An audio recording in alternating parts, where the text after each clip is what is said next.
Disclaimer: crypto investments are highly speculative and involve significant risk of loss. Past performance is not necessarily indicative of future results. Always do your own research and invest wisely.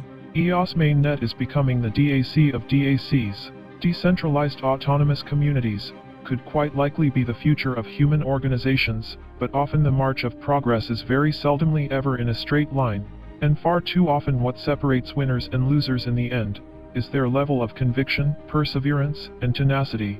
In this video I will be giving you my thoughts on a recent article I read by Dan Larimer called Token Creation and Liquidity for DACs on EOS. Link to the original article will be below. Okay, now let's get started. To give you a quick summarized overview, Dan has recently advocated for EOS to become a DAC of DACs. DAC is the original term he coined for what we now call DAOs. A DAC is a decentralized autonomous company, community, country, coup, church, corporation, collective. Every DAC has one or more tokens and a governance process to manage those tokens. The more complex a DAC becomes, the greater the risk of accidental violations of the intended monetary policy, he stated. A DAC benefits from having its token, compatible with as many different services as possible.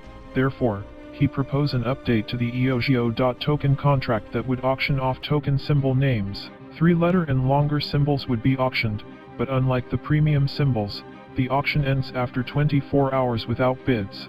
This means there is no limit to how many 6-letter symbols can be sold in a day. When bidding on a symbol, the next bid must grow from the previous bid by 10%. The prior bidder will receive 38.2% FI ratio of the increase. This creates an economic incentive to bid on names early and encourages price discovery. With an official symbol registry, it becomes possible for DACs to publish an official logo, website, description, and social media handles in one place. Having an official EOS contract for creating and funding an automated market maker would allow the EOS network to capture fees and free projects from any liability associated with hosting their own market maker. Building the market maker into the EOS contract allows the token contract to easily convert fees from other tokens into EOS. A digital asset, DAC, is a digital asset that can rent liquidity from market participants in exchange for a fixed monthly fee. For example, a mother DAC could buy equity in their market maker at $1,000 per month but have to wait until they are mature enough to start paying for liquidity. This makes for a smooth transition when a mother wants to kick a child DAC out of the nest once it is mature enough. The EOS contracts, DACs, on the EOS network will be able to make rapid decisions with respect to pulling liquidity in the event the counterparty adopts an exploitive monetary policy. It allows either party to remove subsidies without disrupting the market maker. This could eventually make all tokens from all DACs compatible with Bitcoin or Ethereum-style RPC interfaces. Okay, now let's get to my thoughts. First off, I think this is an overall great idea. It will certainly move things along in a positive direction. My concerns are that with concepts like these, the devil is always in the details. To paraphrase a point made by a community member I heard when listening to Bywire News, the overall EOS community has used the current token standards for the last 3 years. Wouldn't it be better to create standards that allow current token issuers the ability to simply upgrade their token contracts into the new standards? Personally, I see this as a pretty good point, but I fully acknowledge that I am not technically versed enough to understand the full ramifications of doing something like that. And yes, having a legitimate token standard, while it would be useful potentially for listing purposes for more mainstream crypto exchanges, is most certainly not without its cost to the developer to migrate over their existing token setup, merely for the privilege of integrating into a more standardized version. The big takeaway from me in this article was, and I quote, the EOS contracts, DACs, on the EOS network will be able to make rapid decisions with respect to pulling liquidity in the event the counterparty adopts an exploitive monetary policy. It allows either party to remove subsidies without disrupting the market maker.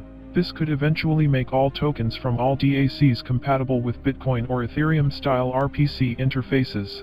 Now this is potentially very exciting news. Being more compatible with classical blockchain standards will go a long way into helping get EOS mainnet adopted to a greater extent. I'm sure I don't have to tell anyone that has been around from the beginning that user onboarding is arguably our greatest weakness. mainly because of the significant bottleneck of new users having to purchase an account, or have one purchased on their behalf. Furthermore, there is the issue of the significant costs to smaller projects, which I am not that comfortable with the assumption that it will be easy enough for legitimate projects to get handouts and funding from community sources or crowd-funded from their community.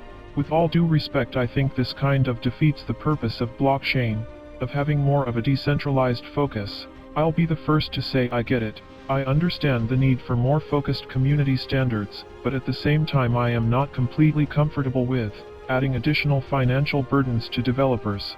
But that aside, there is much good about this proposal. Some in particular is the ability to have tokens paid to keys, in the similar fashion as Bitcoin, which will be tremendously beneficial, as well as having streamlined ways for community tokens to pay for their own resource usage.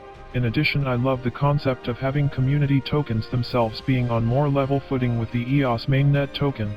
That last point in particular brings up some interesting thoughts and concepts about the overall value proposition of programmable blockchain platforms themselves. This is quite exciting, and I most certainly look forward to seeing how the EOS mainnet community will continue to move forward in new and unexpected ways. To all EOS holders, DACs could be the future.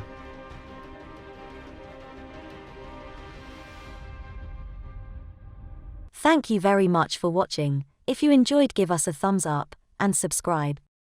Also, if you would like to read, listen to, or watch more of this kind of content, please visit us at www.cryptoapologetics.com.